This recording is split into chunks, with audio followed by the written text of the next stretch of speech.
कार्येषु त्रयस्त्री भुवनेश्वरा।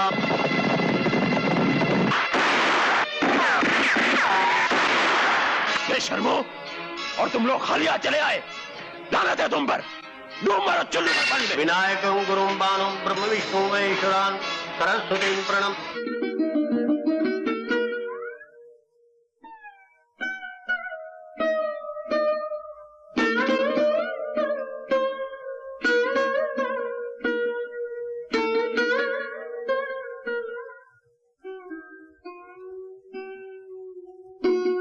महीने बीत गए, उनका कुछ पता नहीं।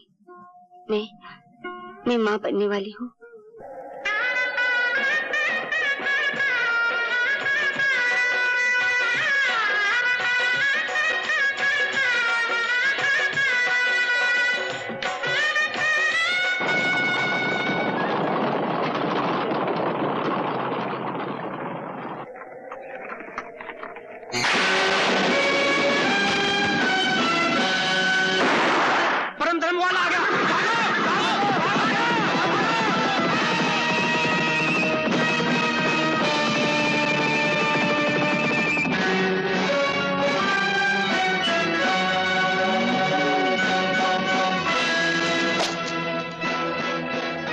घबराने की कोई बात नहीं, सारे डाकू भाग गए।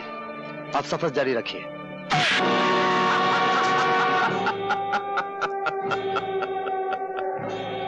हाँ, लेकिन अब तुम्हारी जिंदगी का सफर खत्म हो चुका है। तुमने कई बाजियों में मुझे शिकस्त दी। मैंने जिस तरफ हाथ बढ़ाया, तुमने बीच में ही उसे काट दिया। लेकिन अब मैं तुम्हें काटूंगा। सर से पांव तक तुम्हारे इतने टुकड़े करूंगा कि गिनने वाला गिन नहीं सकेगा। अच्छा, तो ये सब झूठ था। बाकी सब झूठ था, लेकिन तुम्हारी मौत सच्ची है। 2 महीने से सोच रहा था कि ये परम धर्म वाला है कौन और इसे खत्म कैसे किया जाए।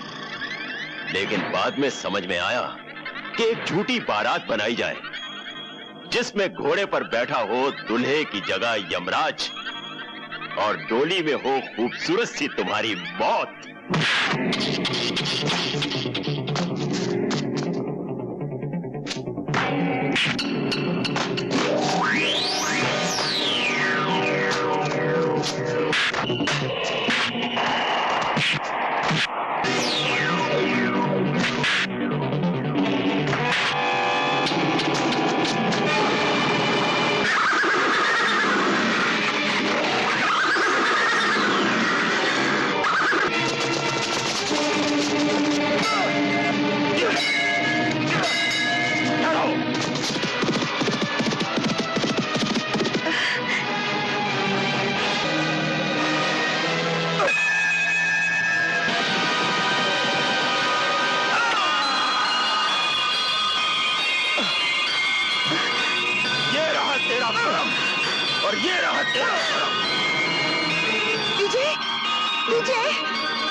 विजय की अचानक और बेवक्त मौत ने सावित्री की जिंदगी को वीरानियों से भर दिया। ठाकुर साहब के अरमानों पर बिजली टूट पड़ी जब उन्हें यह पता चला कि उनकी बेटी बिन ब्याही मां बनने वाली है, जिसे दुनिया वाले पाप समझेंगे और सावित्री एक शूरवीर की निशानी। अपनी इकलौती बेटी का जीवन बचाने के लिए ठाकुर साहब ने एक झूठ का सहारा दिया और सावित्री से कहा कि उसने विजय के बच्चे को जन्म तो दिया, लेकिन बच्चा मरा हुआ था। ठाकुर साहब ने सावित्री को समझाया कि औरत को जिंदगी में 3 सहारों की जरूरत होती है, बचपन में पिता की, जवानी में पति की और फिर पुत्र की। ठाकुर साहब की इस जिद के सामने सावित्री की एक न चली और सावित्री ने अपने अतीत की आहुति अग्नि के इन 7 फेरों में दे दी। पिता ने विदाई के समय सावित्री को समझाया कि शादी के बाद उसका सब कुछ उसका पति और उसका घर है। इधर सावित्री ने ठाकुर प्रेम सिंह के पुत्र को जन्म दिया। बेजुबान फरिश्ता बहादुर अपने मालिक विजय को नहीं भूल पाया और उसकी निशानी रवि पर अपनी वफादारी न्यौछावर करने लगा। डॉक्टर साहब ने उस बच्चे को अपने बच्चे की तरह पालने का वादा किया।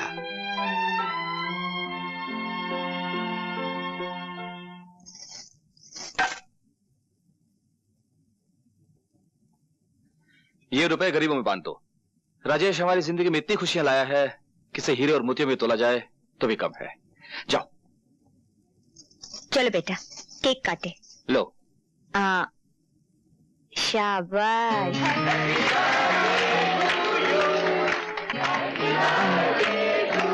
ये लो।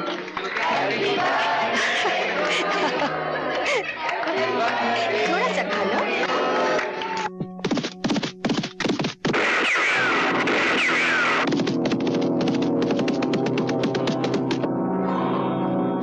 खबरदार, कोई अपनी जगह से हिलना नहीं। सब जेवरात और पैसे निकालकर इस मेज पर रख दो, वरना जिस बच्चे का जन्मदिन मनाया जा रहा है, ये आज उसका आखिरी जन्मदिन होगा। नहीं। चलो।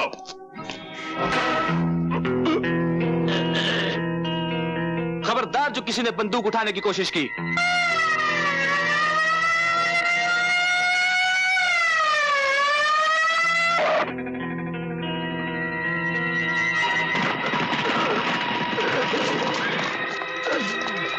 इंस्पेक्टर, गिरफ्तार कर लो इसे। ठाकुर, मैं तुम्हें नहीं छोड़ूंगा।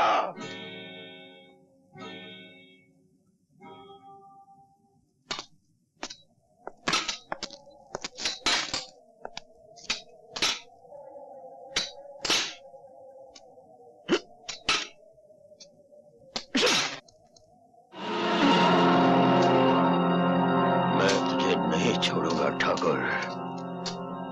तूने मेरी एक आंख फोड़ी है, तुझे दोनों आंखों के साथ साथ जान से भी हाथ धोना पड़ेगा। नहीं छोड़ूंगा ठाकुर, नहीं छोड़ूंगा, नहीं छोड़ूंगा। ये क्या, मंदिर नहीं जाना?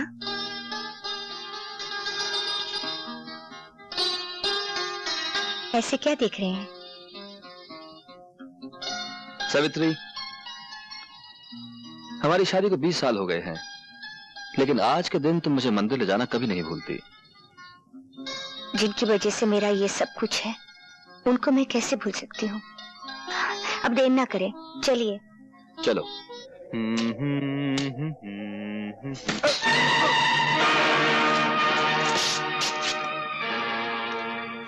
आज तुमने टांग अड़ाई है 144, फिर ना रोना कभी, नहीं तो उसे काट कर तुम्हारी गर्दन के साथ बांध दूंगा। तूने भी आज जवान लड़ाई है छोकरे, दोबारा नहीं लड़ाना, वरना इसे जबाड़े में से निकालकर चील और कौवों को डाल दूंगा। हाँ। तुम जानते नहीं, मेरा नाम शक्ति सिंह है, और शक्ति सिंह जिस जेल में जाता है, वहां का जेलर या तो इस्तीफा दे देता है या किसी दूसरी जेल में तबादला करवा लेता है। हमारा रिकॉर्ड भी कुछ तुमसे बुरा नहीं है।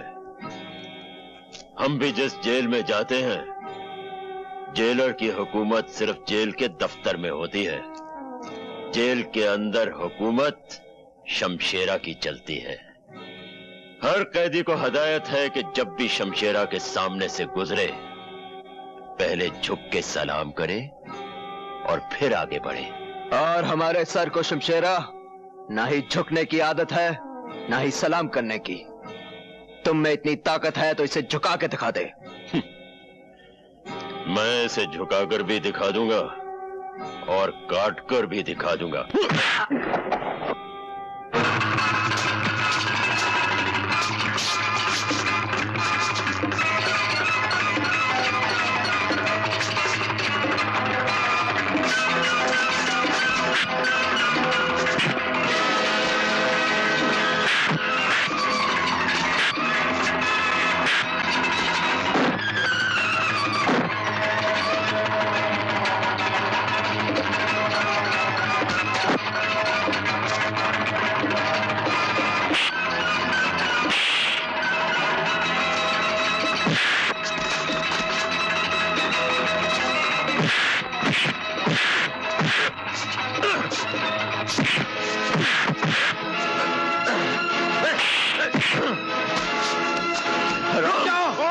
ये क्या कर रहे हो शमशेरा? शमशेरा, तुम 7 साल के लिए जेल में आए थे, लेकिन इन्हीं खूनी उबालों की वजह से तुम्हारी सजा 7 साल से बढ़कर 14 साल हो गई, और फिर 14 साल से 21 साल। कल तुम्हारी रिहाई का दिन है, कहीं ऐसा ना हो कि रिहाई का मुंह देखने के लिए फिर तुम्हें बरसों लग जाएं। शमशेरा ने पहली बार अकल की बात सुन भी ली और मान भी ली। नौजवान जाओ, तुम्हारी किस्मत अच्छी है।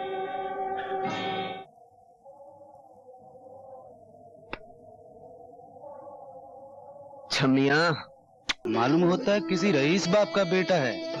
इसका बाप नया नया मरा है। मरा नहीं, अभी जिंदा है।